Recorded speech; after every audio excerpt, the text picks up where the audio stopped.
The recording. Hello everyone. Thank you for being here. This is the second session in the Technosemiotics series.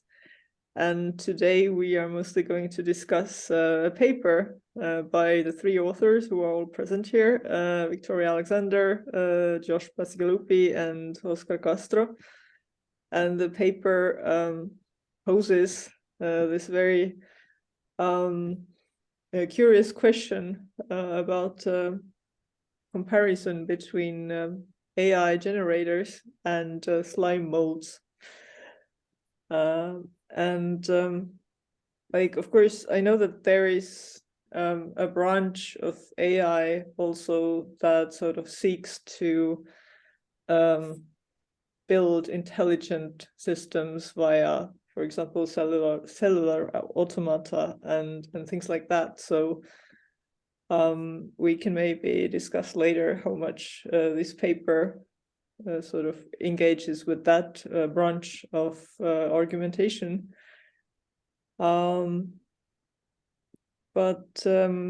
Yeah, so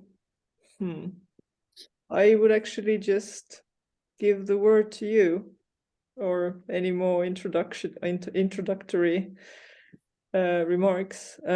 Just to say a few words about the authors. Then Victoria is a philosopher of science and also a fiction writer. She works at the Dactyl Foundation and edits Dactyl Review, and is a well-published biosemiotician. Josh is also from the biosemiotics branch, and he's currently doing a PhD at Tartu University at the Department of Semiotics. And Òscar Castro was also connected to Tartu at some point. He was doing a postdoc there, and right now he's working at the Open University of Autonomous University of Barcelona as a associate lecturer, and they all represent the biosemiotics branch, I would say, when it comes to like dividing semiotics into categories, like we do it in Tartu very often. But yes, now the floor is yours. Okay. Before you start, thank you, Auli. Thank you for coming, for everyone. Well, this paper was very amazing to start for many reasons. Because one point is was the moment when the studies about slime mold behavior was a turning point about who learn this organism. Why it's possible to one of the most versatile models of organism biology.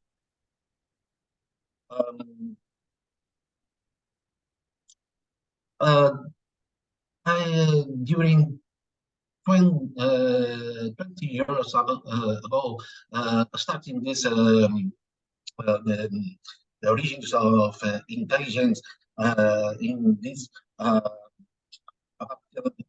behavior or single organisms, not only slime molds like paramecium, also, and also incredible situations because it's possible to understand that this simple organism has a complex behavior that go beyond tropism, beyond sensory mechanisms like mechanistic explanation. I want to share my slides, if it's possible. Yeah.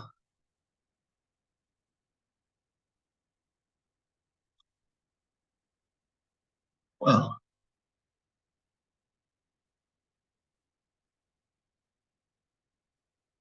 idea of this is what it's models of organisms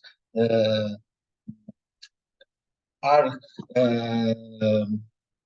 very useful for understand what's going on in autopoietic emergence, the how it's possible to talk about a minimal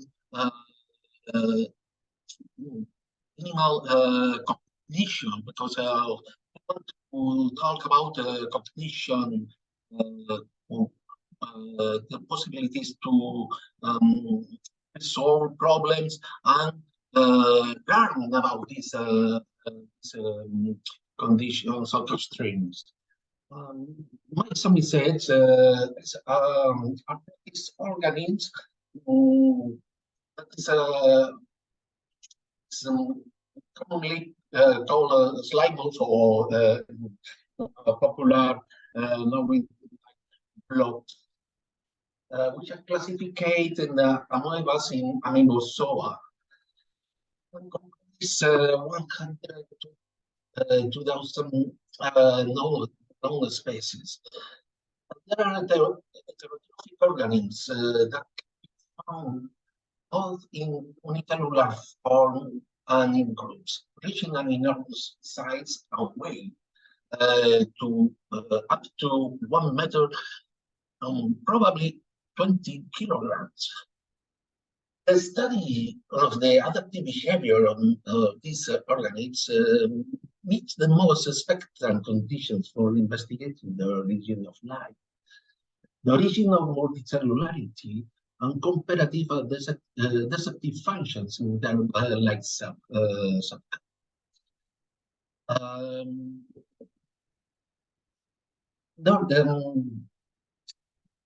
It's like a selfish and altruist behavior, because there are both behaviors using for maintaining the possibilities for survive, and these examples, the known examples is the Physaria, like Ambictiostelia. We are used for this the paper about only Physaria polycephalus. And physiology comparative analysis allows us to study the basis of the nervous system, the optimal displacement patterns of the telecommunications, bridge and row engineers, and astrophysics also. And all these study deployment options must be aided to drug research, treat cancer. Light circles appears both natures, both vegetable or applied and animal deployed. They produce the fruitful body with the spores in the scalp that it relates with the wind, fungi. But they are neither fungi, no animals, or not plants, only slimes. The fossil with which for the most of these adaptive is in the feeding fossil, because it's one that allows a very large growth, as we have commented before. The ability to making decisions, making sense, have chemical and special memory, analyze the environment, and interspecies strains are linked to their ability to transfer the signals distributed in their networks of branches. Studying the physiology of signal transfers through the current flow has taught us fundamental skills.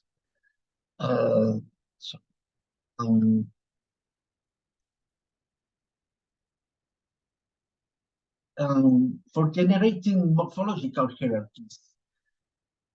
All these and other functions are directly related to non-metabolic recognition. That is very important, this condition, because the cognition is not about metabolic regulations. These are other hierarchies. And the ability to develop memory distributed through the hierarchy on the scale with sensory leaderships of the plasmodium confers on these simple living organisms a coherent and consistent example of cognition beyond the nervous system. The neurocentric cognition is called this ability. It is not questioned, but cognitive vessel of border.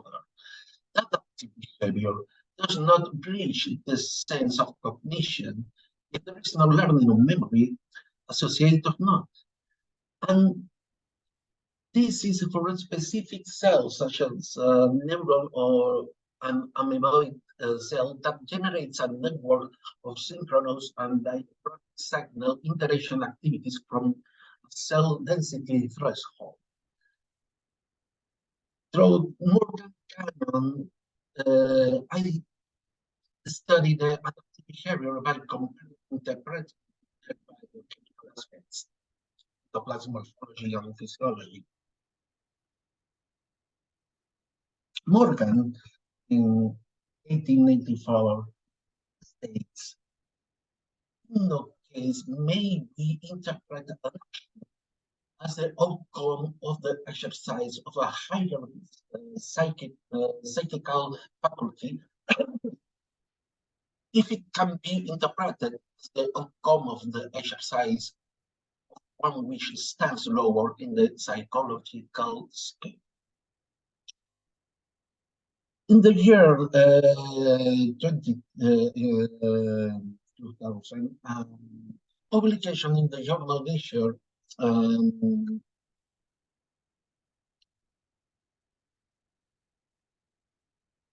described the adaptive behavior of the physarum as intelligent. Having made the minimum root in a maze arranged in a petri dish, to determine the efficiency of the constructed networks, like Nakagaki's intelligence in the lab and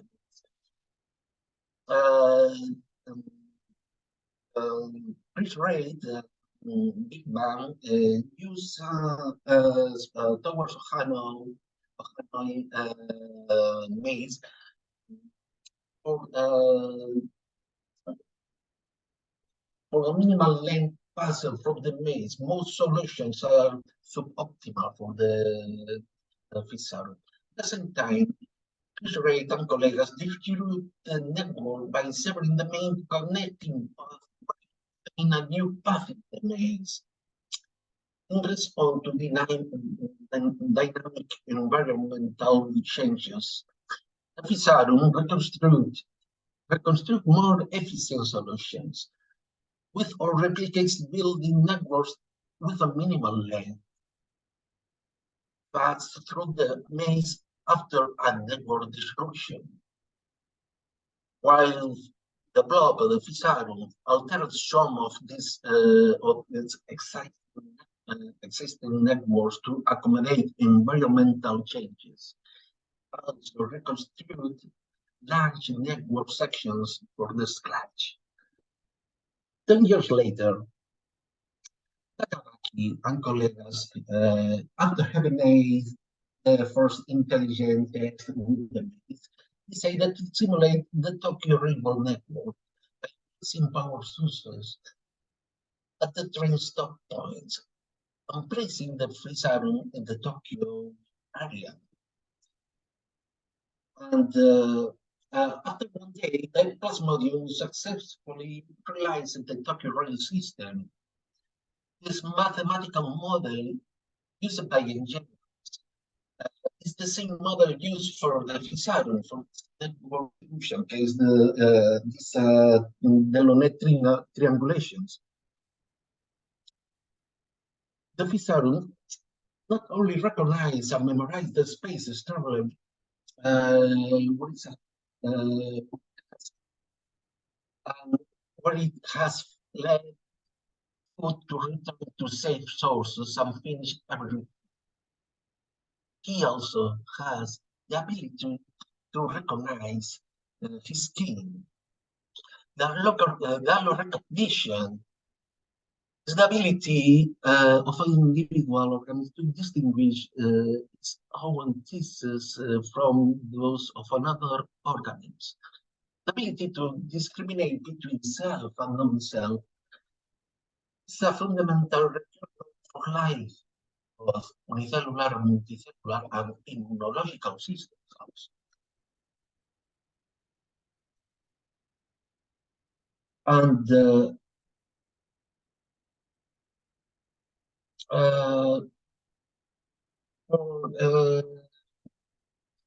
last studies about this are using intelligent artificial experiments possible to use monitoring bots like this the first Firebot and also bio robot devices, and also in this study not computing chaotic network, and through the streaming impulses distribute the optimization of problems in cellular automatas. And the last studies what use the Fisaron algorithm, the actin filaments for distributed inside of the veins in Slimo was very important study for astrophysics, solving the problem of how the 37,000 galaxies through the pathways of dark matter. Using Fisaron algorithms with Monte Carlo system was determine these pathways and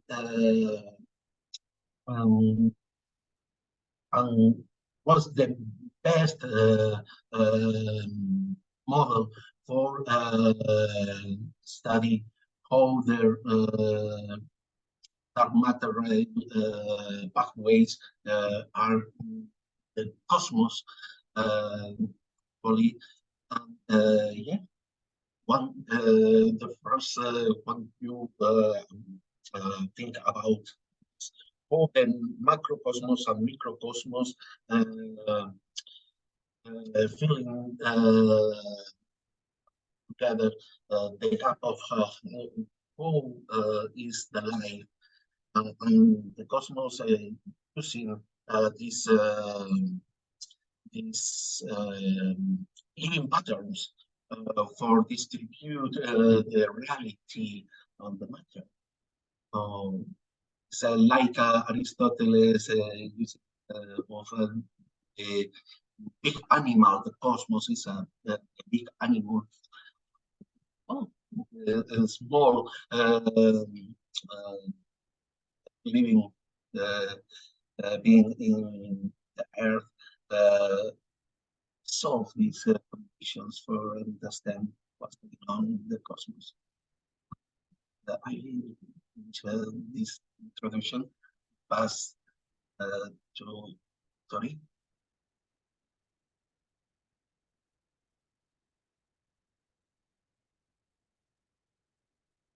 Okay, thank you. So on to Tori.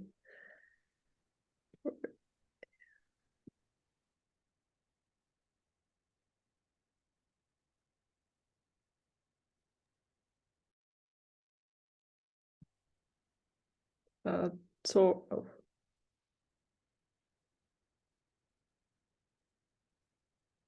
Sorry, thank you. Thank you, Oscar. It's very humbling to hear how I need to start my video. Sorry. It's humbling to hear how intelligent slime mold is. We're not exceptional, and it's important to us as biosemioticians to show that semiosis can occur in organisms that don't have a brain at all. So can a computer be creative? The next Rembrandt project is a much celebrated example of a deep learning algorithm used to, quote, bring the artist back to life to paint one more painting. The computer-generated portrait here does mimic a Rembrandt pretty well. To accomplish this, the programmers had to train the algorithm on Rembrandt's paintings, and because machine learning requires a lot of data, they selected the most common type of painting that he did. These are some of Rembrandt's commissioned work, not his best, most creative work, which the programmers ended up using for their data set. Using facial recognition software, they created the average eye, nose, and lips, and they claimed that in this way, they, quote, abstracted the features that made Rembrandt Rembrandt. After receiving some corrective feedback from painting experts, which is good, they got some useful back propagation, the portrait was printed out. Here's the fake Rembrandt compared to a few of Rembrandt's non-hack work. And this is a painting done by a student in the Rembrandt school, which was mistaken for a Rembrandt by scholars for many years. Old woman cutting her nails goes beyond what is merely skillful, and it's more interesting than the many portraits that were used to train the AI. We can say that this artist was taught the Rembrandt style, but he was able to execute it in an original way. The next Rembrandt programmers, I think, don't understand what creativity is. And so they produced a mediocre painting on purpose. And they spent millions of dollars to do it. Computers can be really good at producing formulaic art. This is a program that can render any photo into a Van Gogh Starry Night style. To the extent that it's easy to find a formula for a style and put it into an app, we can guess that the style does not require much qualitative judgment. The style can be quantified and easily turned into a formula. So now let's look at slime mold, which can learn something new and adapt, and compare that to how a video game designed by OpenAI can learn and adapt. The question is, can either of them act creatively? Slime mold moves by contracting rhythmically. Generally, whenever slime mold senses cold, it slows down its regular contractions that probably involve calcium reaching a threshold. In an experiment by Shirakawa and Sato, slime mold was put into a container that had a cold side and a warm side, and they put food on the cold side. The slime mold learned to overcome its natural tendency to move away from cold. Only after 5 training sessions, it could preferentially move toward cold, even if there was no food there anymore. So cold became a sign of food for it. Now, Shirakawa and Sato proposed this hypothetical cybernetic circuit-like regulatory network to explain this associative learning in slime mold. And I think it's really helpful to explore these kind of hypothetical models because they give us sort of a physical mechanism that we can use to imagine how associative learning learns. Associative learning is semiosis. It's allowing one thing to stand in for something else. So it's basically an activation inhibition pathway, like the kind of biological switch that Alan Turing wrote about in one of his last papers called Morphogenesis. But Shirakawa and Sato come at it a little bit too much like engineers for me, not like biologists. So I'll be critiquing this model. Let me explain it though first. The top left here represents the setup. Nothing's happening yet. And B, top right, shows the normal conditions before any cold or food signal pathways become activated. In this default condition, repressors are on. Red means that it's active. And these are repressing genes that are illustrated here by these little rectangles with P's in them.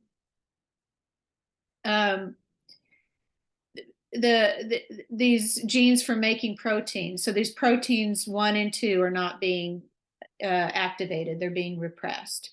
Now let's look at C, bottom left, and I'll zoom in, and I added some labels so that you can see it better. The cold signal here is inhibited the contraction. That's what slime mold will do if it's sensing cold. And the inputs from cold and food are also now inhibit these repressors on the genes for making proteins 1 and 2. So they turn off. And the expression of proteins 1 and 2 are activated now. So gene 1 and 2 are on now, and they start to make protein 2. And protein 2 is now accumulating. Green means it's accumulating. Now let's look at D on the right. Protein 2 has built up so much that it begins to sustain its own expression. It's inhibiting repressors 1 and 2 now.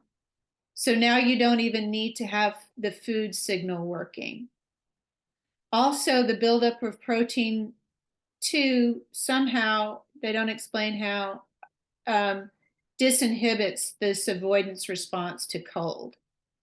So you've got, with the buildup of protein 2, you've got this sort of runaway positive feedback loop. And so now you don't need the food signal to keep going. This model would work if you designed a robot with this kind of circuit. It would learn to go toward cold as a sign of food. Let me note that in this model, the cold signal and food signal pathways do not directly interact. So you could represent this kind of causality with discrete circuits. But there's a little bit of a problem with this model. One, some unlikely coincidences are not explained. Like, why does this protein disinhibit this reaction, for example? And two, cybernetic machines can't perform functions that they don't already have a model for. And indeed, this circuit includes pre-programmed genes for proteins that somehow already have the function of creating an indexical association of food with cold, which begs the question, how would that have ever evolved?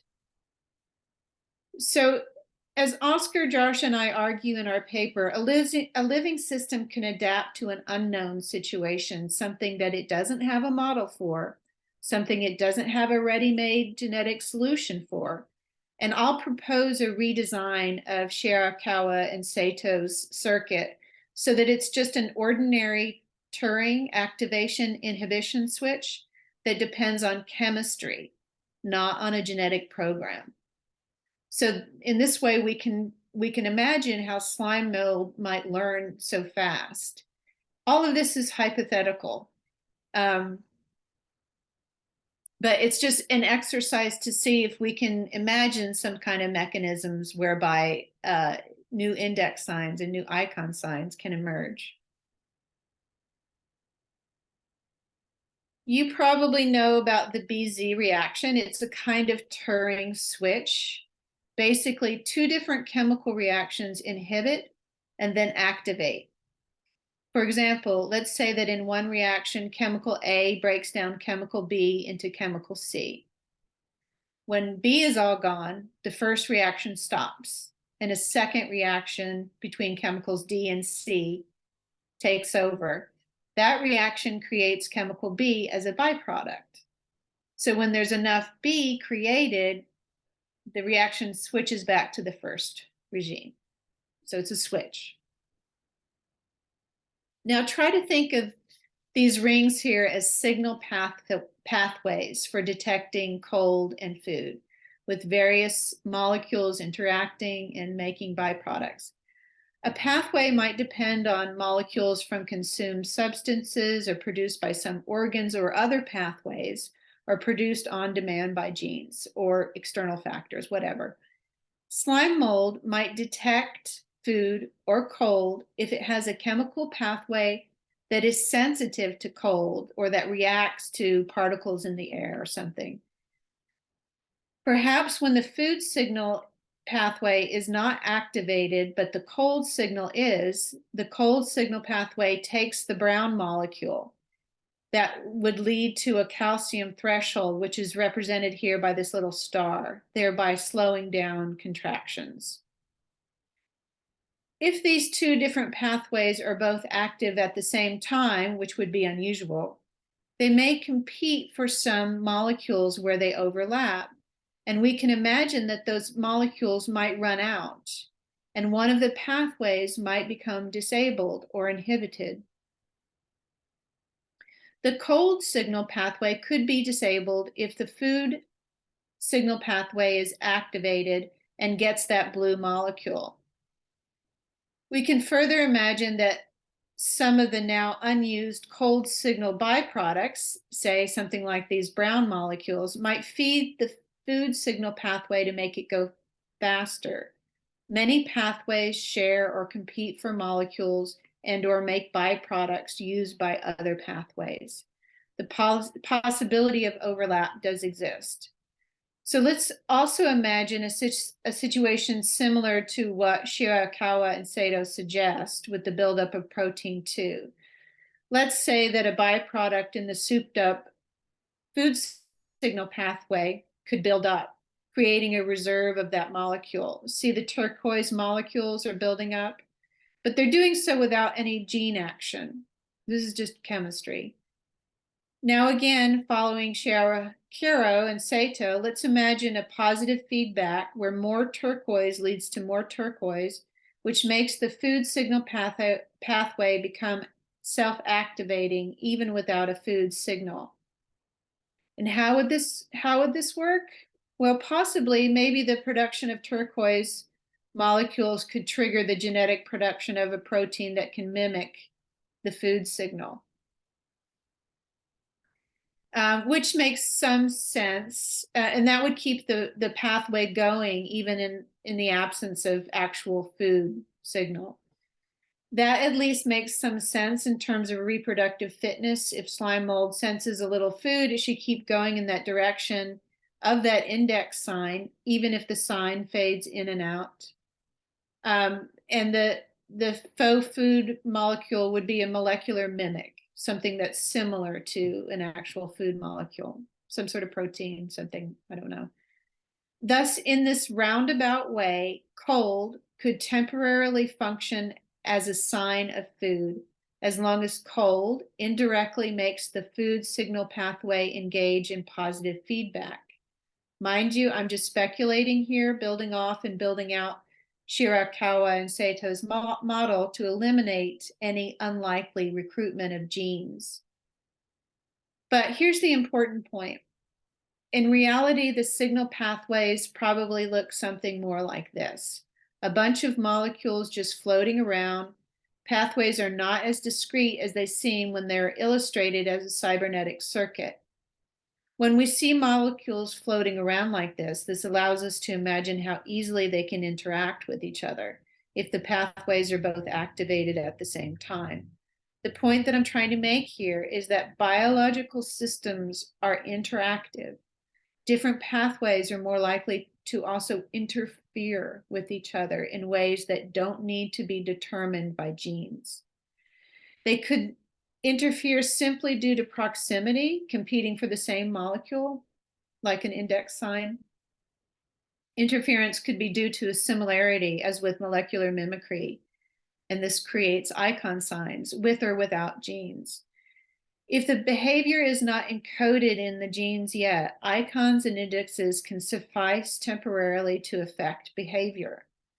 Whereas artificial systems cannot exploit the physical qualities of their codes, in biological systems, the relative spatial or relative temporal proximity of signal pathways can affect outcomes. Also, the shapes of molecules can mimic other molecules and affect outcomes. Shirakawa and Sato used a model that requires pre-programmed genes, millions of years of selection pressure to perform the functions needed to make cold into a conditioned sign for food. Now, how could such program have taken place via natural selection? Because in the wild, food is not found in colder areas. And yet slime mold can become conditioned with just 5 training sessions to go against their natural tendency to move away from cold. Now, we can argue that they do this because they can make use of flexible signs. Now let's look at OpenAI, their hide and seek game. Now, how do these bots learn new things? Well, after hundreds and hundreds of millions of rounds, the AI bots managed to learn to play better and better. They learned to use boxes to hide behind and ramps to get over walls. Eventually, they learned to exploit bugs in the game that the programmers had not anticipated. And Alan Turing once proposed that computers might be creative in the sense that they might exhibit behaviors that surprise the programmer. Such behavior would still be determined by the gene-like code, but not in the way that the programmer had intended. In this game, the seekers learned to jump on top of the boxes and surf them around so that they could get over the hiders' walls. And then the hiders learned to throw ramps out of the arena, and the seekers learned to throw themselves over walls. These breaking the game innovations seem comparable to the way a biological system might find a molecular mimic for a signal pathway. Maybe the standing on the box code is like enough to the standing on the floor code to mimic it and produce movement. That would be a generalization. If so, then AI can make productive and creative generalizations based on dubious similarities in order to reach a predefined goal. This paper by Baker et al. May claim that hide-and-seek game leads to emergent agency, but the bots are passively molded by a selection process. They make hundreds of millions of stupid moves before discovering good ones, like box surfing, by freak accident.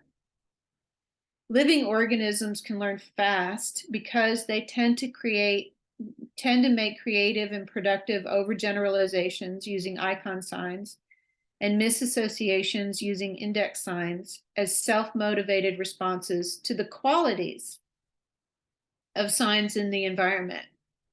That's proximity and similarity. They don't make unmotivated random actions that have to be selected in order to be retained. Artificial systems cannot readily exploit the physical associative qualities of their codes, probably because computer codes don't physically interact as biological signal pathways do. In addition, OpenAI game designers may be preventing their own progress by relying, as they do upon an impoverished metaphor of evolutionary adaptation put forward by Dawkins and Krebs in 1979 that focuses on trying to win the arms race competition.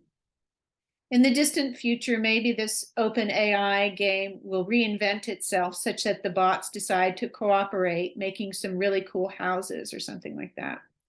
I'll be impressed if they come up with new goals, not just different ways to reach a predefined goal of killing each other and or merely trying to survive. To summarize, even very simple organisms without brains can learn to do a new task very quickly, without millions of years of being trained by reward and punishment. Living systems processes seem radically different from how computers learn. 2, living systems are capable of inventing new goals, not just pursuing a predefined goal in a new way. The kind of fitness training done with machine learning doesn't produce that kind of originality. It tends to produce conformity to the common fitness type. 3, living systems use flexible signs to interact with their words. Their algorithms are mostly chemical processes which are not discrete like the lines of code are. Signal pathway algorithms can interfere in potentially useful ways. This is probably how they can make useful associations. In other words, how they can learn new index signs. 4, in this way, a living system can readily adapt to an unknown situation, something it doesn't have a model for, unlike computers. So I'll conclude by noting that AI is progressing really fast. It can imitate very well. It can optimize toward a predetermined goal, usually survival. But can it create something really original? Not yet, I don't think. Not with the way that computers are presently designed, maybe with some design changes. Okay, thank you, and I'll stop my share. Thank you, Victoria. And now on to Josh. Okay.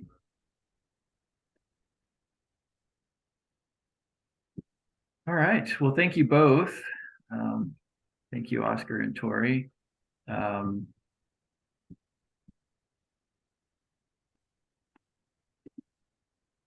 So I'm going to build off of, what I'm going to do in this talk is try and move this stupid thing. There we go.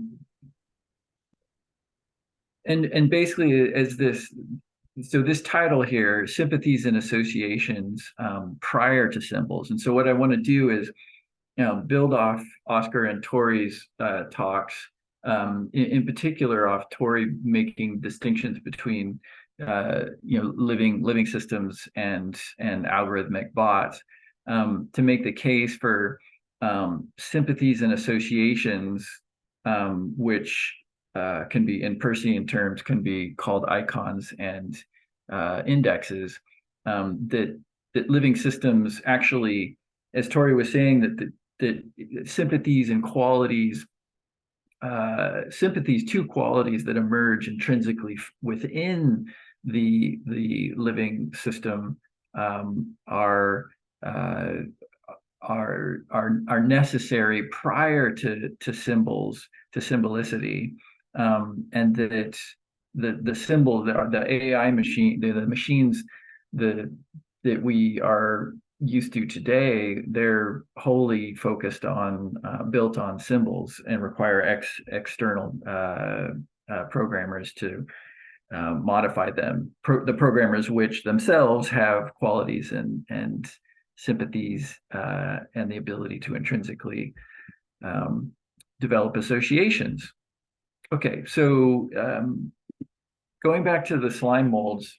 So here, a little bit unlike Òscar's talk, I'm going to focus this study, Saigasa et al., focused on populations of individual amoebas, not in their slime mold mode.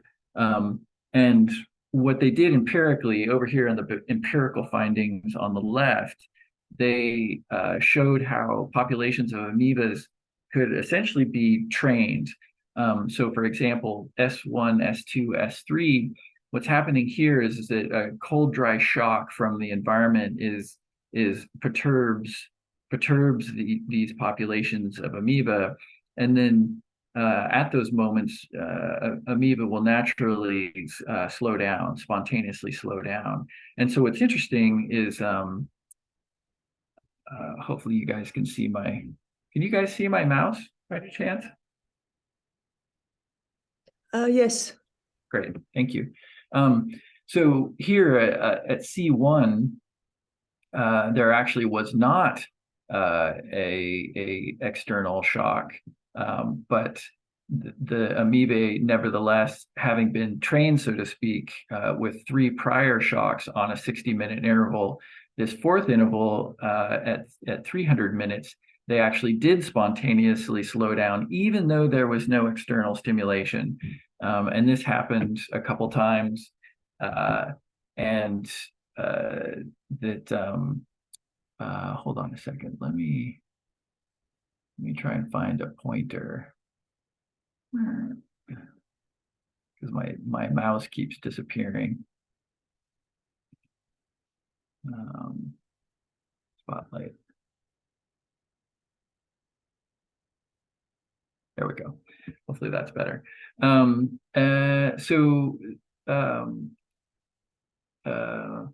Just disappeared. Anyway, sorry.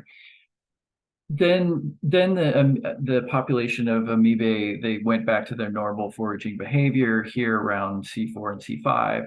Then at S4, the experimenters then stimulated with a cold, dry shock once again the amoebae in order to perturb them. And then 60 minutes later, it seems as though a significant portion of the population again anticipated this shock and spontaneously slowed down.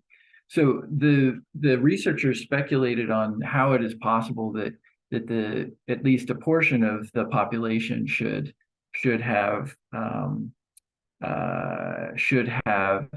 memorized this periodicity, should have internalized in order to anticipate this periodicity. And what they did is they came up with this model based on the Kuramoto model, which has been around since the 1980s or so, maybe 70s. And the basic idea is that there's this large population of diversely tuned oscillators, and you can think loosely of these oscillators as like Tori's circles, like in the slide of the circles with the different molecules on the circle, that there would be these autocatalytic sets of reactants, and that they would produce each other, catalyze each other on a certain rhythm, and the different autocatalytic sets in this chemical population of chemical oscillators would have different sympathies, would have different frequencies, I should say. So that's what's Sagosa et al. Are trying to model down here with these phase diagrams, is that on these shocks, on these S1, S2, S3, the phasic relation among these diversely tuned oscillators begins to align for the portion of that population that is similar to their sympathy, for the portion of the population whose sympathies are similar to the period of the external shock, in this case 60 minutes, and that based on that, this internal kind of momentum is internalized such that they anticipate something like this happening in the future on that same cycle.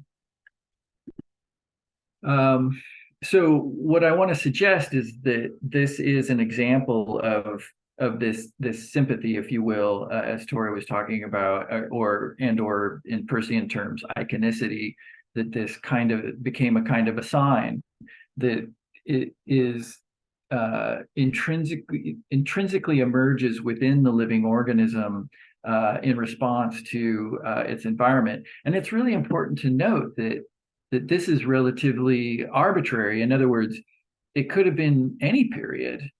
This model is such that if you take this distribution of diversely tuned oscillators, their overlap, the overlap in their sympathies for different frequencies is such that in there, as Tori was saying, like in the reality, it would be this soup of molecules, and that they would be distinct yet interrelated simultaneously. And in their interrelation, they would actually be able to emergently embody an arbitrary number of possible sympathies. Again, it could have been 30 minutes, 20 minutes, an hour and a half, and 33 and a half minutes. So the point is that the capacity and the power for a living organism, given this model, can really begin to open up the generative and creative capacity of living organisms becoming sympathetic to patterns in their environment.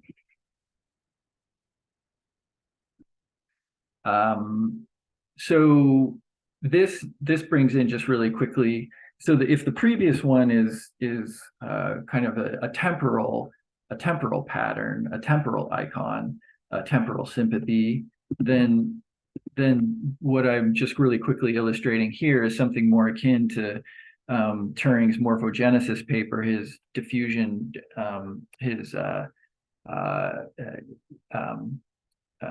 diffusion inhibition, reaction diffusion equations, creating what he ended up modeling essentially is how it is, for example, animals in reality, like chemically, biochemically get their spots, for example. Like, how is that possible? And in this morphogenesis paper, what we call in our paper the Turing turn, going from sort of his mechanistic models of what we all know as digital machines to he's beginning to explore more biological phenomenon using completely different mathematics to explore how you might have a spatial pattern. So we could use we can generalize the same logic of these chemical oscillators and their phasic relations. Not only can they embody emergently temporal patterns, but they can also embody spatial patterns.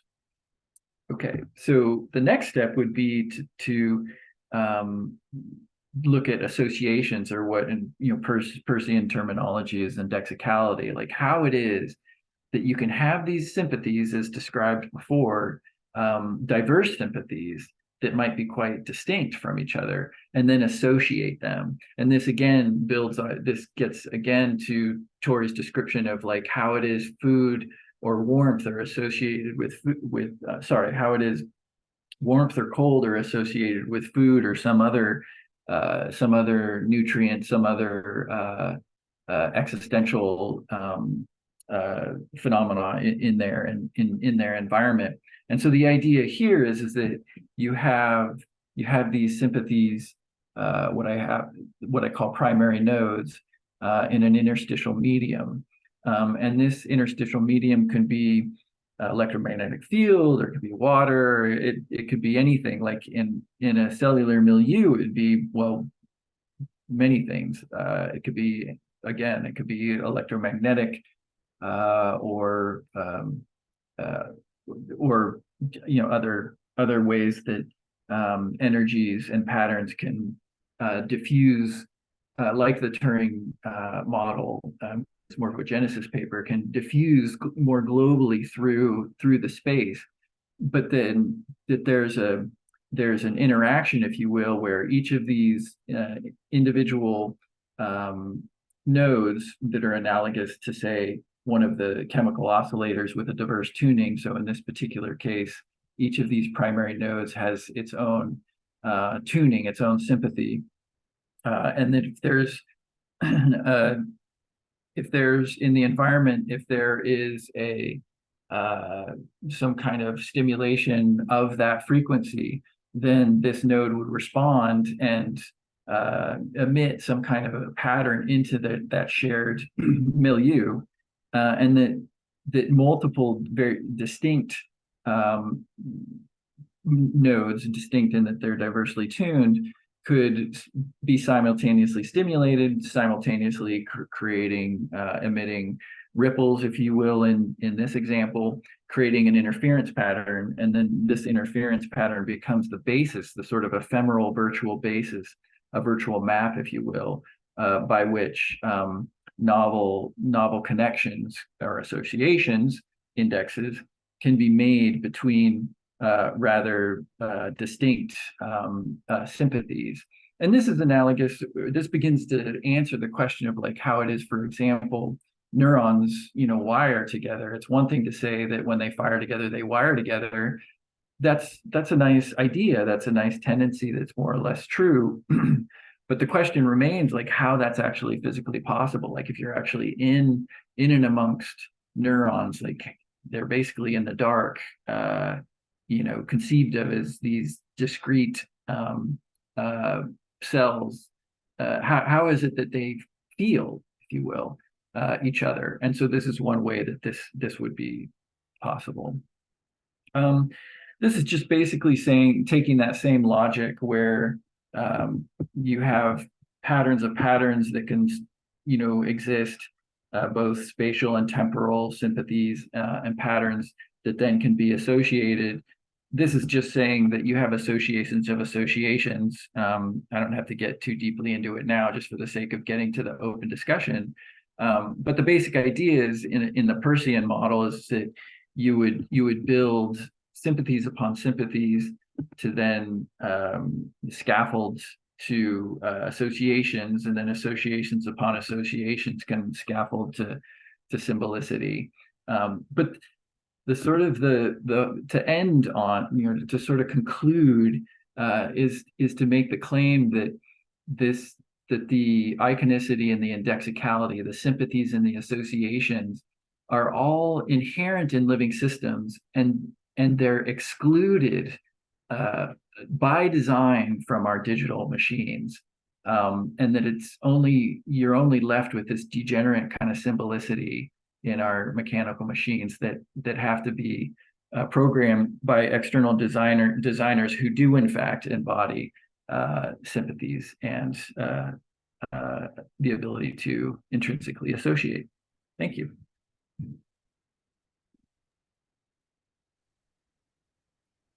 Thank you, everyone. And very good. Still here. Yeah, it was worth staying up for, of course. You can't go to sleep with that kind of thing going on. Just think about it. Don, while you're actually still here, would you like to have a first comment, knowing that maybe you have to leave at some point? I'll try to stay up for all of them if I can. This is really great. All three parts are really excellent. I want to free talk Audi. Audi was talking about trying to make terms understandable for people outside of different disciplines. And one word that you used, Josh, that I want to draw out on a little bit more here, thinking about, was also, the word wasn't used in Tori's talk, but it was central to the idea. When you have these cellular automata, and sure, give them a million trials, and then these unanticipated behaviors emerge, right? And Tori's drawing the distinction between that and creativity, right? Because over enough time, if it's a simplistic evolutionary, based on a simplistic evolutionary model, right, where the parameters are already set for what counts as success and what counts as failure, and over time, you train out the bad things and more possibility spaces open up. All that's going on, sure. But there's a difference between that, as Tori's pointing out, and creativity. And one of the differences, I think, if you think about those little so-called strategies that the cellular automata are supposed to be making, is that they're making them post hoc, right? They're coming into being post hoc. What there isn't, and this has been a central issue in biology for at least 50 years, is anticipation, right? You used the word anticipation, Josh.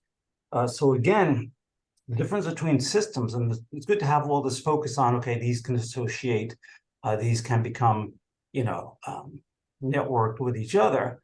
But even a lot of that traditionally can be explained through Darwinian selection. When you start talking about how systems come to anticipate things that have not actually happened yet, right?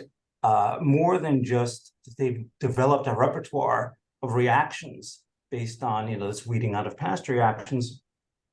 That's why I'd like you to, Josh, if you would say a little more how we get from this notion of affinities, because again, affinities can be built into the system evolutionarily, right? Without any creativity, really, all post hoc, right? But something that kind of is in a situation where Tori says it doesn't know what to do, and it creatively takes a guess or an abduction, things like that, right? How do we go from this notion of basal affinities to something like anticipatory behavior? Because what signs do, among many things, is to form the, I wouldn't say the substrate, but it's upon signs that anticipatory behavior comes to be, right?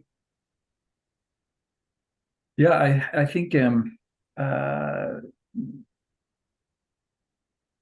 I think there's two. Well, it's interesting in our paper, Tori does, I think it was you, Tori, that wrote about anticipation and that it's backwards looking. And so there's an aspect that's backwards looking, but I think there's another aspect that's like radically creative that's also kind of forward generating, I'll say.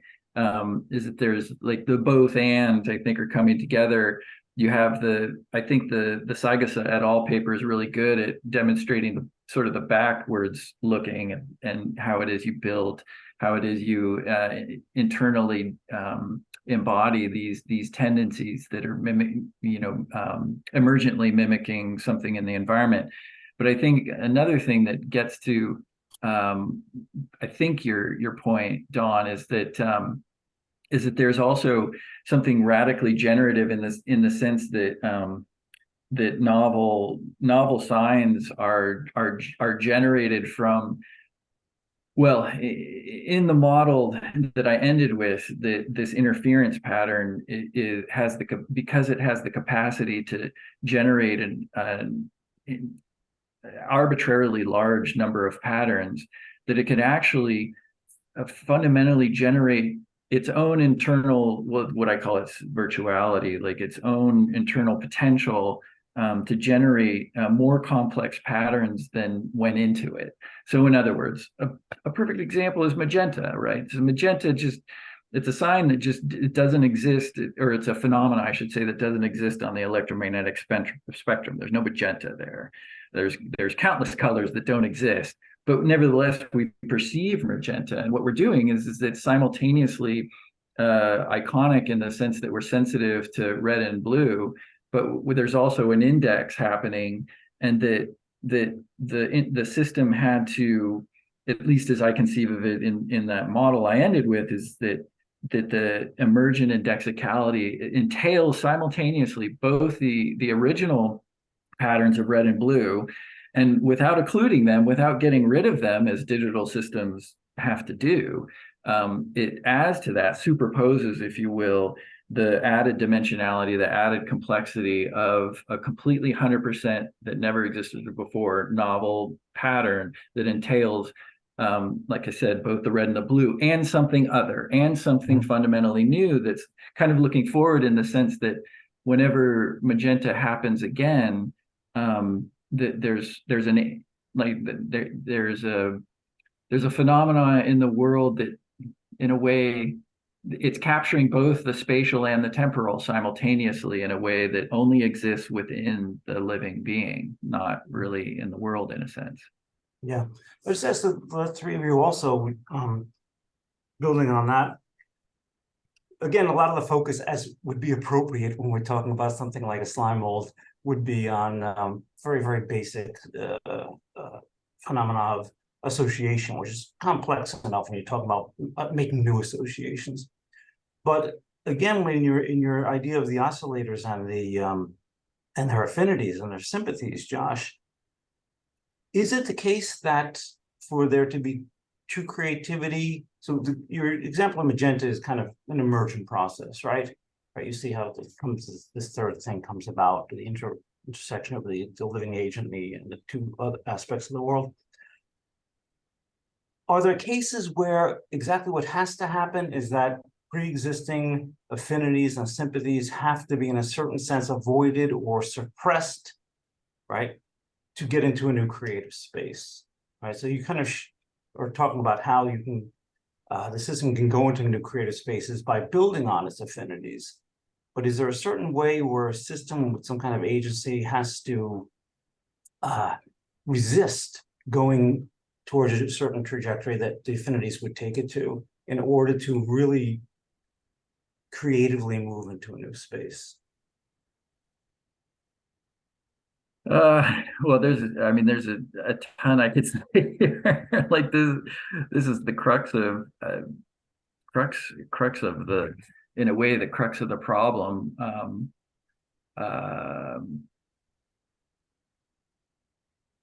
I mean, this in some ways, right, because I mean, all the other ways can, in theory, be accounted for by your basic natural selection scheme. Yeah, yeah. Well, you do anything enough times, something new or unanticipated anyway will show up. Well, I think that there's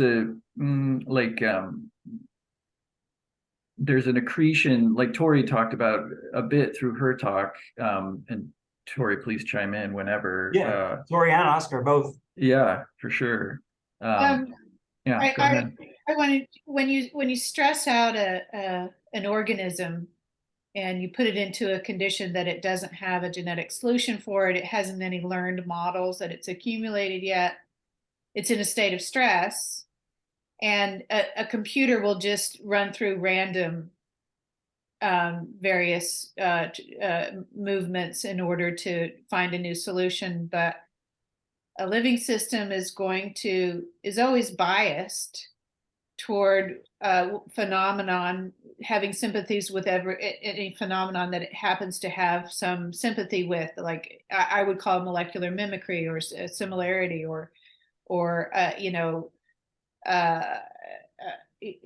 another signal pathway that is affected by the new condition, and so it changes the system in some way.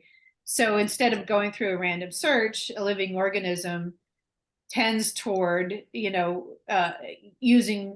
responding to something in the environment with whatever kind of infrastructure that it has. It has some sort of semiotic infrastructure to relate to the environment, and it uses something that's not quite right.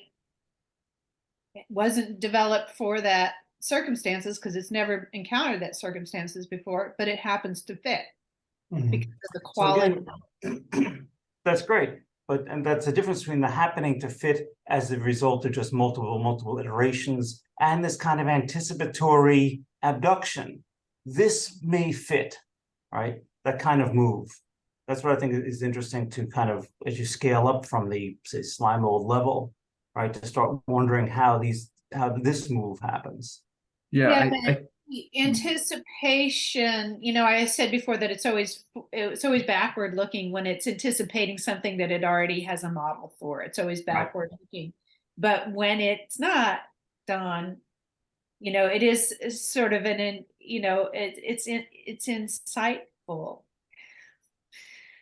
It's creative in a way that it's already pre-limited. It's already biased toward what will probably work. Yeah. I think that's another key thing about, like, these ideas of sympathy is just fundamentally designed out of logical circuits, is that you have these overlapping distributions, so that, and it's hard to illustrate, like literally make a diagram of it. It's like, so in the example I was showing before, to sort of kind of illustrate, I think I agree with what Tori's saying is that there's sympathies that are overlapping that can be this literal continuous sort of pathway towards a solution, and that simultaneously the ephemeral, it's a both and. You need the more ephemeral, more complex interstitial space where I argue the novel dimensions need to come from in order to create novel habits and novel constraints. But then I think, as Tori is saying, you also have simultaneously the dynamics that are happening in the chemical, the chemical oscillators, the chemical networks. They're sort of simultaneously molding each other, and that there's sympathies upon sympathies upon sympathies, and that what creates, like, say, the relevant next, for example, like that's exactly where I was going. I know that's where I know Why that's is that where you're relevant going. now? Yeah, good, good. That's good. And what I would, and again, this is really where the edge of my work is anyway, is that I'm trying to work out for myself is how it is metabolically, how it is like all what's available metabolically. Again, using Tori's illustration of like the overlapping cycles, and then sort of something between your overlapping cycle story, and then when you went to the slide of just the molecules that are all floating around, there's something in between, right? It's like because one's super coherent and the other is totally decoherent, and that that there's a path that emerges through that is simultaneously the metabolic path, like where the electrons are flowing, and like actual functionality, like behavior, and that you have this tension, right? You have this tension that builds up with all these different patterns, all these different sympathies upon sympathies, some more similar to what's really going on right now, some that are sympathetic to something that happened a year ago or a week ago. And they're all superposed, and they're all competing with each other. And at some point, there's a criticality, a moment where, in a sense, to use your terminology, it collapses. Like at some moment, that chemical tension, confusion collapses to like the relevant next, to like a behavior, to a final interpretant, and then this is the real trick, is that there's metastability, like, it's an ongoing, and this is even especially hard to illustrate in a diagram, while this metabolic pathway that I painted out based on Tori's diagrams, this sort of coherent metabolic pathway simultaneously is still your diagram, Tori, with like the milieu. The milieu is still there with its sympathies, its overlapping sympathies. So there's always sympathies of sympathies. It's just that one or just a few are actually commanding the metabolic pathway at any given time. Yeah, no, that's great. That's fantastic. And I think the work for all of us to do is to try to understand in a metabolic and a biological and a semiotic way, what are these tensions? Because I really love what you did, Tori, when you took okay, we always see the circles, but actually the circles we drew, take the arrows out. Now this is what's really there. And yet now the same process has to be accounted for. So how do the arrows get there? What do they represent? Right? It's, as you said, it's the second slide. That's the way things really are. And then it's from there we have to find out what constitutes a relevance, a tension, a sympathy, an anticipation, a choice. So I think this is great stuff. We're really, really, really happy. And I'll give the floor to others and continue to listen and learn. Thank you so much for the Thanks, so Don. interesting interaction. I can see Celine switched on your camera. Do you want to ask something? I just wanted to offer something that I from Alexei Turovsky, zosemiotetician, and he has the term readiness that is ringing a bell here. So his quote is, "The main feature of the signs of health could be described as a readiness to adequately serve the need for impression." So yeah, from anticipation, I think readiness is the receptive force. Who is that again? Or could you just put it in the chat? Alexei Turovsky, he may be at the gatherings this year. Oh, yeah. You know, the Estonian zoo, he runs the zoo up in Tallinn. Oh, yeah. Yeah, great guy. That's a great quote too. I like that it's ready for impression too. So, me too. Yeah, exactly. Yeah. Good. Very good. Totally. You know, when you were talking about the word sympathy, I was thinking, oh, you know, I never used that term, but I use molecular mimicry, which is a kind of fitting. together. And so I think, impression, readiness to impress, all these words are really helpful in visualizing what's going on physically in these systems. Yeah, and I think it points to the stuff that we still need to really kind of really figure out, really be able to articulate, right? And I do it so often nowadays, but just to plug Peirce's agapism, I think it's really relevant, especially when it comes to, he actually says positive sympathies. That his tychism, chance, and then anachasm, mechanism, algorithm. He argues rather presciently, I believe, that those are two degenerate cases of evolution. Yeah. And that true semiotic evolution is agapistic. In other words, affinities and sympathies are things that can't exist either in tychism alone, chance alone, or in mechanism alone.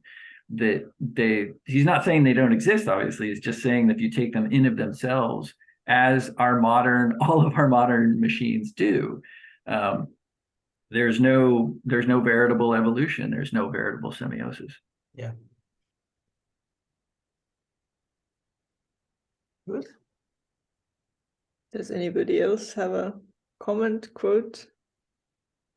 If not, I have a lot of questions actually. So, but I will start with one first. So the article actually ends with, in the conclusion, with a statement that impoverished machine-like models of biological processes may impede biological research, especially medical research. So, like, as far as I can gather, you're trying to sort of point out that there is, the mistakes with current biological models, and then how semiotics can help improve them. But like, does it concern computational models specifically of life, or what's your take on that? Could you elaborate on that a bit more? Well, I'm thinking of the application, some people will say,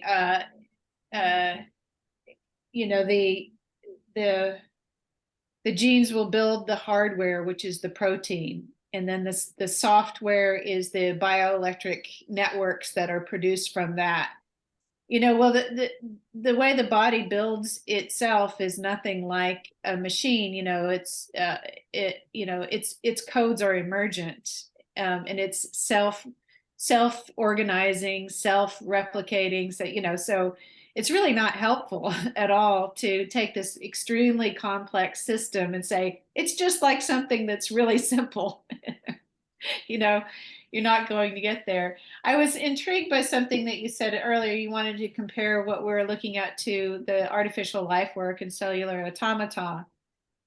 And my dissertation advisor was, worked on that for Jim Crutchfield, worked on that for 10 years or something. It was all he talked about. So, and I sort of don't have a lot to say about that. I always found the cellular automata to be too simplistic. But for my purposes, the kind of thing that I want to explore, but it does show that a totally deterministic system nevertheless has emergent qualities or pseudo-emergent qualities or patterns that, what's interesting about the different cellular automata is like, Rule 147 has a kind of pattern that is always different, but somebody who's very familiar with it can identify it in a moment. And then Rule 57 has another kind of pattern that, somebody can identify. So you have these sort of like natural classes between different cellular automata that, just like, I don't know, you can look at a cloud and say, oh yeah, that's one of those poodle clouds, and this is more like the serpentine cloud or whatever you have. And so they're always different, but they have enough of a kind of shape to them that you can recognize them and categorize them and classify them. But those aren't really emergent properties because the cells are always on or off. And they're always on or off by determined by the neighboring states. And so it is determined strictly, and it doesn't have any of these, well, it's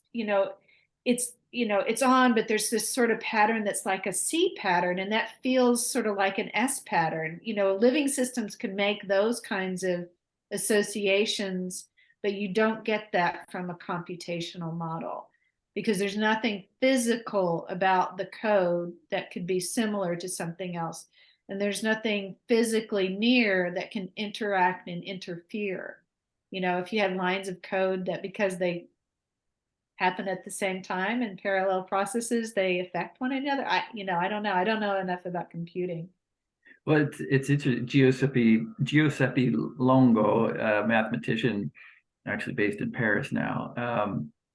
He did a paper with Kaufman, which I'm sure you guys remember, like no entailing laws, and they talk in there about radical emergence, and they make I think a nice distinction between these different kinds of emergence that we all, weak emergence and strong emergence. There is a kind of emergence, as you illustrated with the AI bots, these accidental, these chance kind of discoveries, if you will. But what's interesting is that Longo makes the case for how it is living systems actually realize intrinsically novel dimensions, and that these novel dimensions can be thought of as, for example, you can completely describe any of the artificial life systems with a certain number of finite dimensions. That's the whole point of a Turing machine, is that the every single step is a priori defined. And then sure, you could run the thing forever and surprise its designers, and it can run and then ergodically explore the entire possibility space. But one thing it'll never do is add a new dimension, a novel dimension that redefines itself, such that you would have to expand as an outside observer of, say, a living system versus a mechanical system. The living system is actually an outside observer looking at the living system. In order to describe it perfectly, like you can with a mechanical system, you would forever need novel dimensions, because it's always complexifying in a way that there's no base code, there's no base set of algorithms, because intrinsically the living system is remaking itself in such a way that in order to describe it algorithmically from the outside, you would forever need novel terms, novel dimensions in your mathematics describing it, which is not the case. It's its own shortest algorithm. Yeah, it's a Kolmogorov definition of complexity. Well, I am one question about the evolution of these possibilities of behavior, because the question is how this simple organism no evolution during years ago. We can to think about there are these simple organisms now working very well for their life, and we need to change the complexity of evolution for disappear these kind of organisms and transform other. These organisms are here with us, like a fungi and so. This is very interesting because was Rodney Brooks, one of the first of artificial intelligence study the perception without representation. What's going on? This kind of intelligence in robots for working the simply suction moving in surfaces how very, very complex during billions of years for create all stronger network for working very well in different changes in the environment, change in the clients, the changes of pH, changes of the food also. These organisms for all these changes, and he said that talk about the problem solving of the behavior of these organisms needs this billion of years for maintaining this kind of behavior. And this is stasis state in this organism maintain the basis for the layers and layers and layers of complex networks for create the actual competition with us of the apes of the mammals and so on. This is the very important point of view for understand if it's not simply to talk about this regular cycles of metabolic and other regulators for these organisms. They need millions of years for maintaining this stability and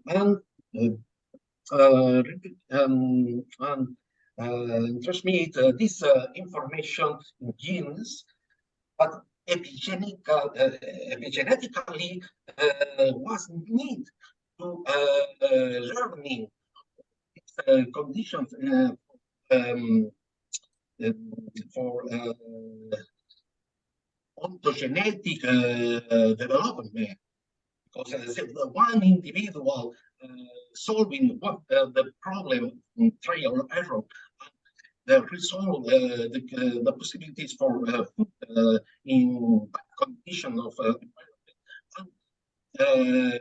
these abilities pass the genes. The king for maintain these options for survival, and this is very important to understand for one kind. Another kind is the complex overlapping what just exposed now. So it's not only overlapping. Connected and translate these regulation networks for maintaining different kind of hierarchical different meanings or to signals pathways and seeing biochemical cycle transforming bioelectrical level of network. These conditions in numbness, here and now, the amoeba make a decision or go left or right pathway for food. Is very complex conditions for solve and decide go right or go left. No, not at the same time. Not both at the same time. But it's possible for the slide. It's a very fantastic options for go in all directions, but for some moments retract the branches for maintain the tube, the primal tube for even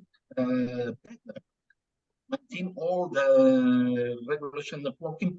And there's options for surviving. It's necessary to think about how the evolution of this level, the simple level of the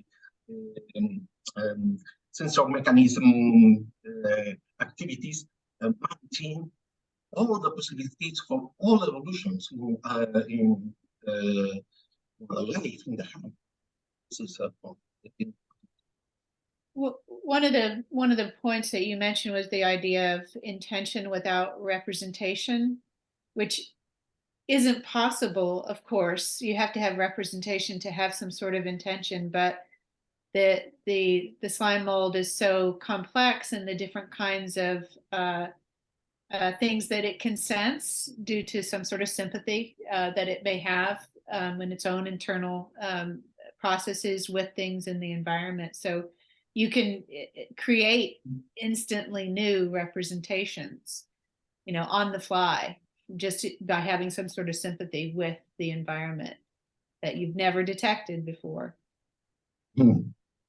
I think, and I'd add to that, just that I think what gets lost in our anthropomorphizing, well, not even that, just in our mechanical outlook is that it's a really impoverished outlook, and that even in the single-celled organism like a paramecium or any of them, amoeba, there's the ability, I would argue there is the ability for these sympathies, like say multiple sensitivities, to coexist, superpose, like an indefinite number, like an arbitrary number of different sympathies can it's not a memory problem, that this, what I call relevant noise, it's essentially the noise, but I sort of call it noise tongue-in-cheek because it implies that it's waste, that it's junk, that it's just pure entropy in the negative sense of the term. But like a positive, that there's always a cogeneration, like that the amoeba itself, even as a single-celled organism, can harvest or harness, as you suggested, I say, Tori. But there's so much to harness, like literally, I would argue, an infinity of possible novel possible patterns based on the exactly because it's sensitive to multiple things at the same time, and then it's all possible in a single cell. Yeah, it is. And it's the same behavior for like immunology cells,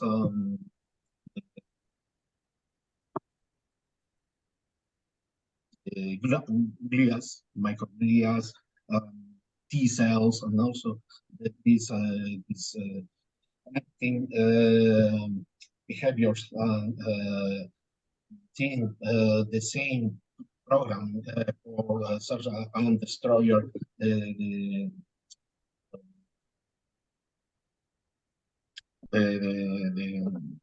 all enemies when understand this kind of the parents or the recognition the cells that it's possible to bring together. It's very interesting because the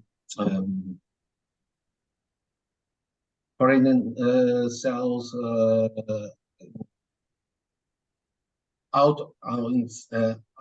inside of complex organisms, these cells using the same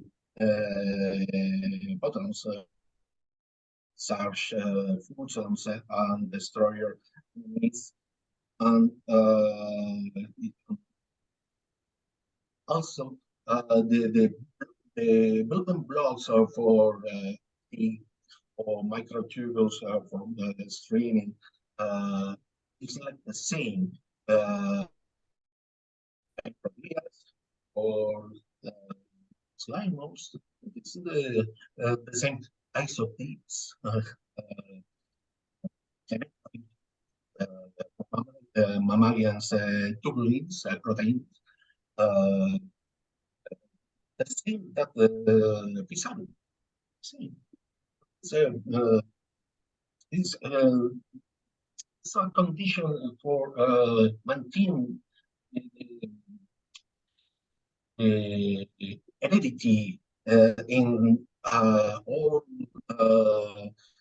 branches of the evolution tree. No? Maintain these blocks and maintain these connections. And the patterns also. Probably this is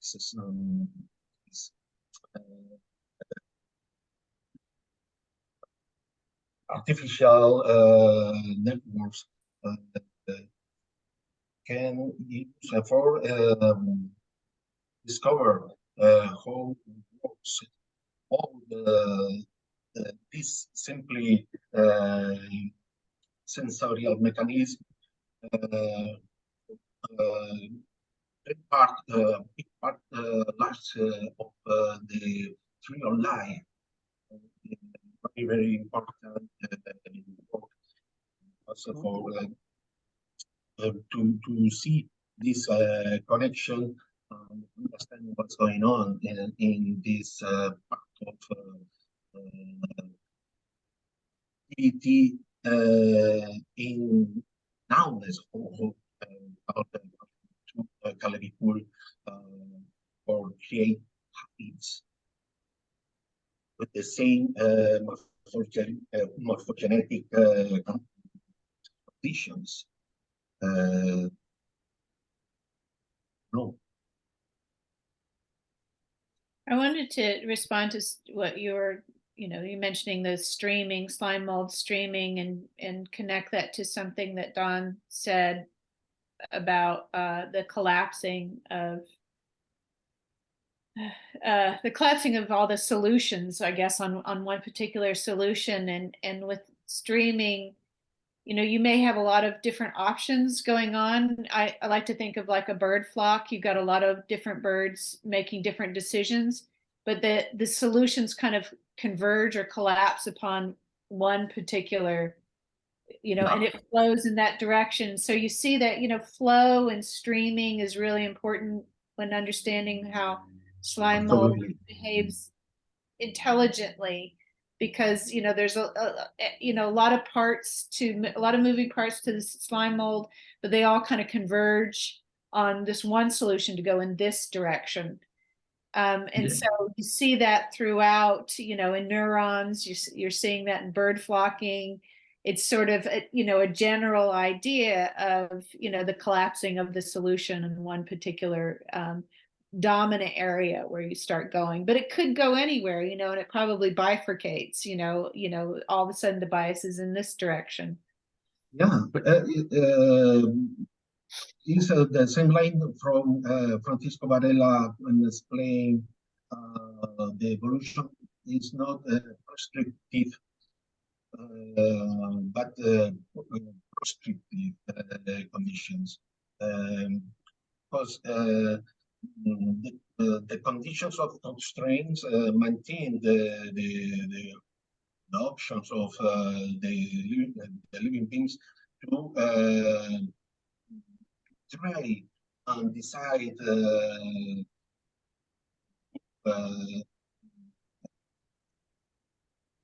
searching all necessities for maintaining. But there are no in genes these conditions for for learning.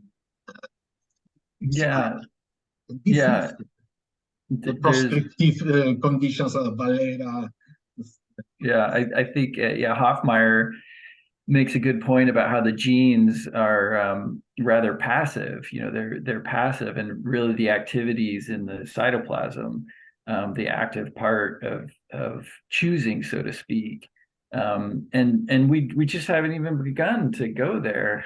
We just haven't even started, because we're operating off this incorrect metaphor that, again, as you mentioned in the paper, Tori, like from Dawkins and onward, this idea that the genome is the active part, that the genome is like this master, and then the cytoplasm is kind of the slave to the architecture of the architect of the genome is laying out the plan. And but in fact, as I think both you guys are saying, that choice, like Kalevi's notion of free choice, which I think is not 100% is not the greatest name for it. I would call it unique choice. In other words, that even in a single cell, we could get into this trap of saying, oh, well, that it's deterministic. But I think that what's really important is to note that the single cell and even simpler organisms, or even at abiogenesis, probably that it's that these systems are indeterminate, that they're intractable mathematically anyway, and that these novel dimensions that I've mentioned are always emerging. Like, as I think you were saying, Tori, there's always this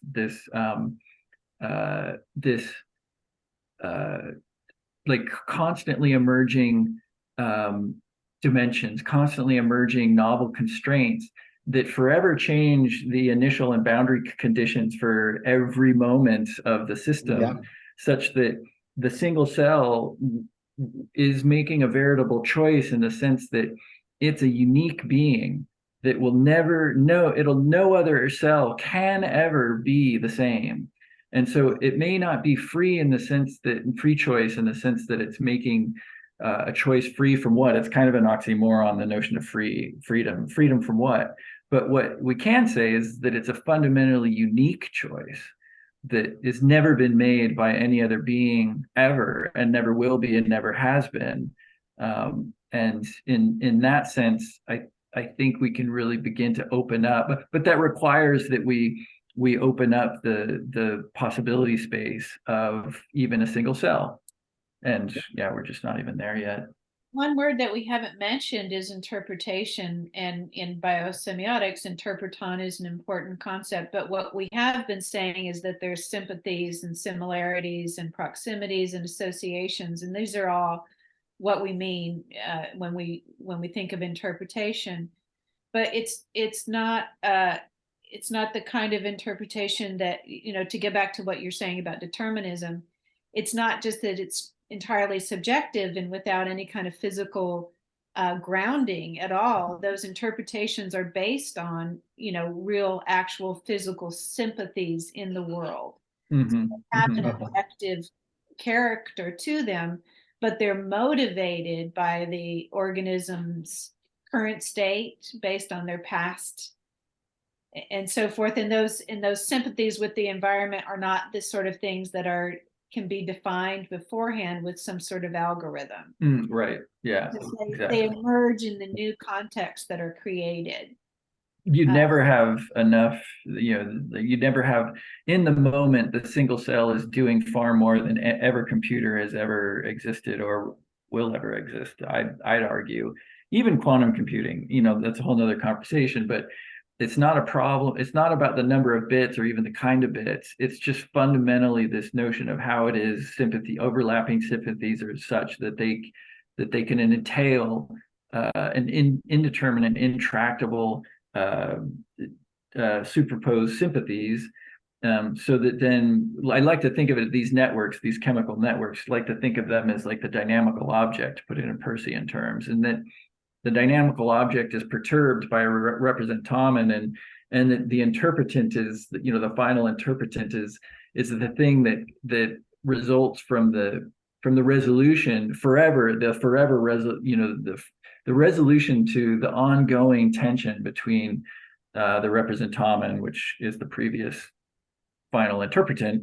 And it's this echoing, this oscillation, but the dimensionality available at every given moment is completely intractable. There's just there's no point in trying to even pretend that because the algorithmic space, the space that is constantly the potential space of computation, so to speak. I don't even want to say that because it's incorrect, but like processing, living system processing, the dimensional space, the space of like the variables it could create on the fly in order to deal with all these diverse inputs is intractable. It's just completely intractable.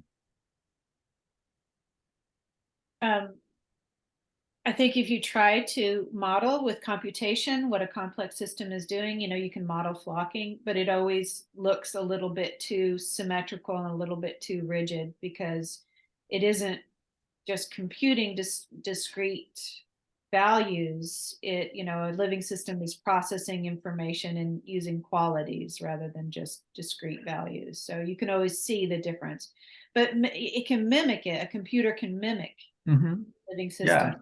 It can mimic it, but it's just such a surface.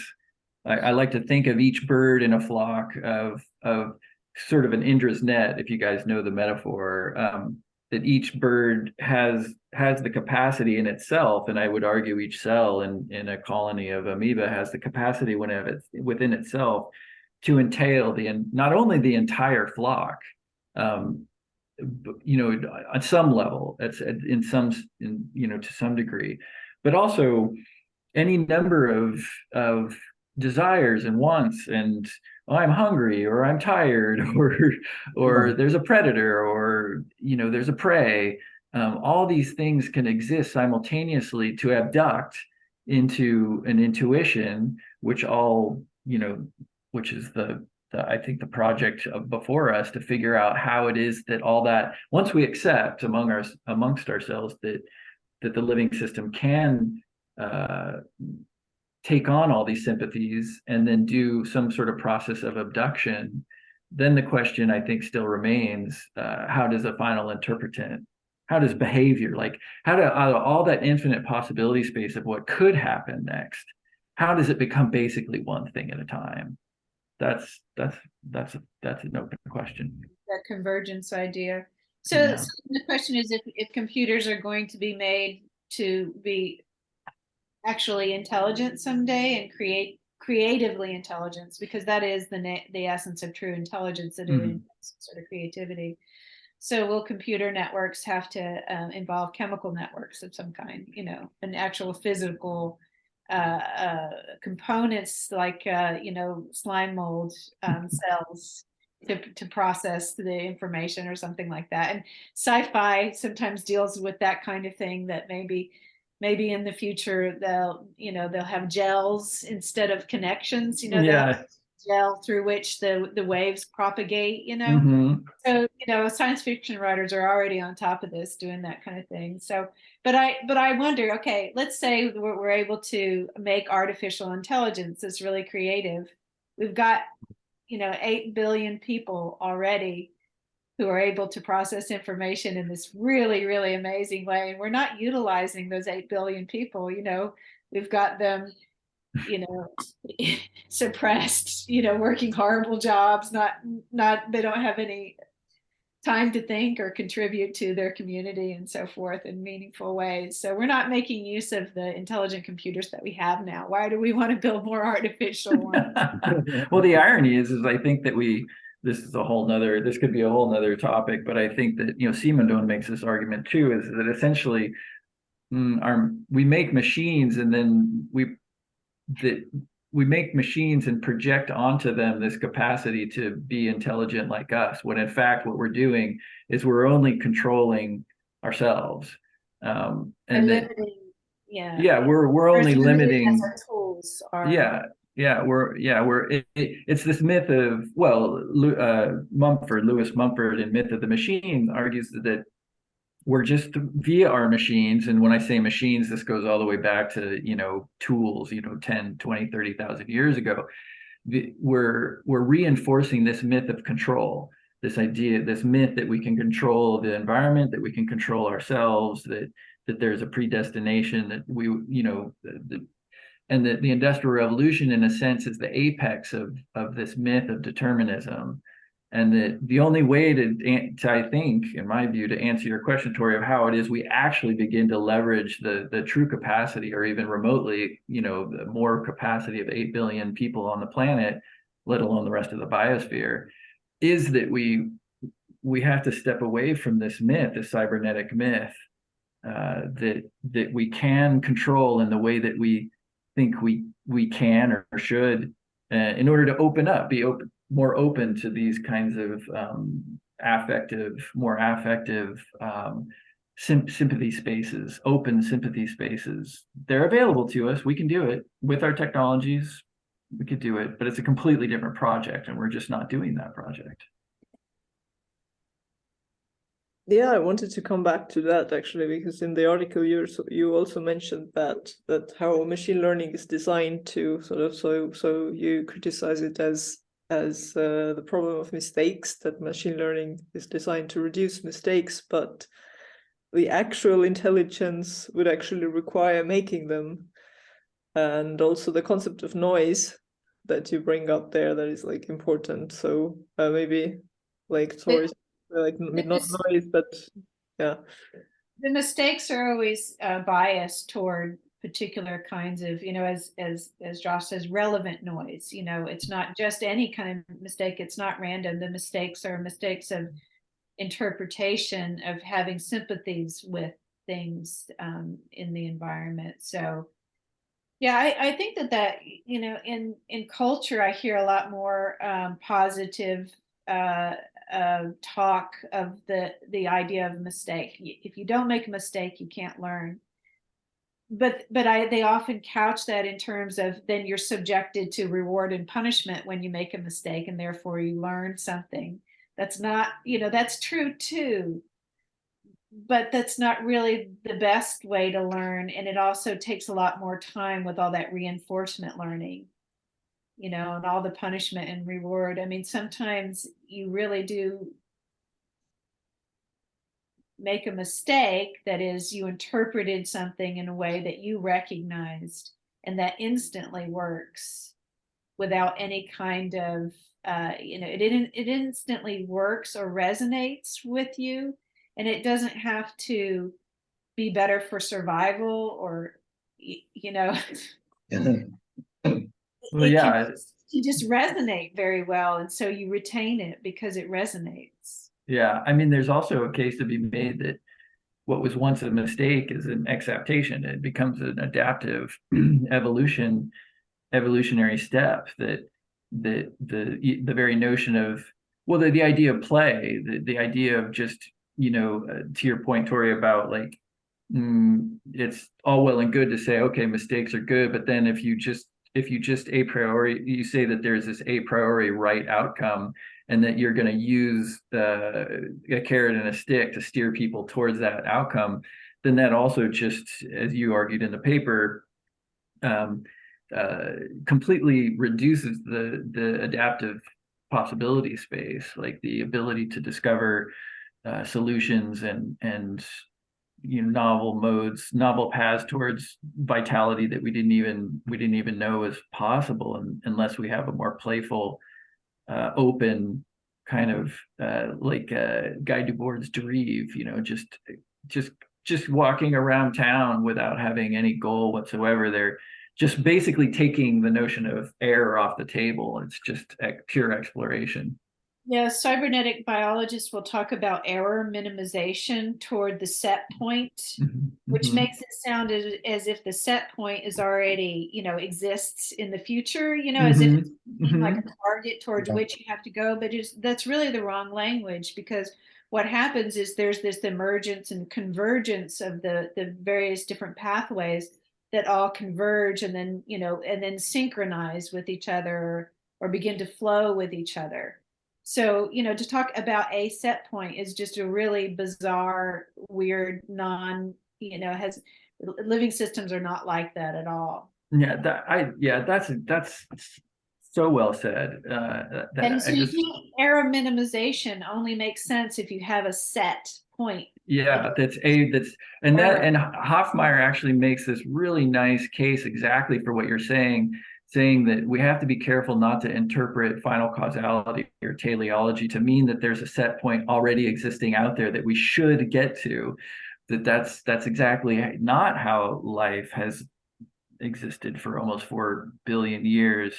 That in fact, as you say, and again, I just want to restate it a little bit, just to emphasize, because it's really critical that the set point, we are aiming, as we were describing before with the Stirlings and amoeba, they are aiming, they are heading towards a direction. They've made a choice, but that endpoint dangling out there is also evolving. It's also a product of the environment, a product of every single decision that's being made, and it's also an evolving attractor. And we'll never get there. It's sort of like the pot of gold at the end of the rainbow. I mean, it's simultaneously very frustrating because that's exactly the myth of cybernetic control, is that we can get to that set point because the myth is that it exists, that set point. That's one of the reasons why I always critique the language of the object in semiotics. You have the sign vehicle, the interpreter, and the object. The object, I always say, is an objective, and the objective is always the self-reinforcement of that semiotic habit. So to get away from the idea that the object of semiotic processes is something out there. Or some concept or something, that's kind of like a set point when you think of when you give that object some sort of stability. And I prefer to think of the objective of a semiotic process as being self-confirmation of that semiotic habit. If responding to that sign in that way, in kind of response, kind of interpretation, reinforces that again and again, then that reinforcement is really the objective. And a semiotic habit is always its main objective is to remain a habit. But the trick is that it has to be and this was Simondon's main argument, is it has to be exactly what you described, Tori, but set within a metastable milieu, meaning that it always has to drift. Otherwise, you'll perish. It's too brittle, and it will break because it can't apply the same rule to the context because that context has changed a little bit.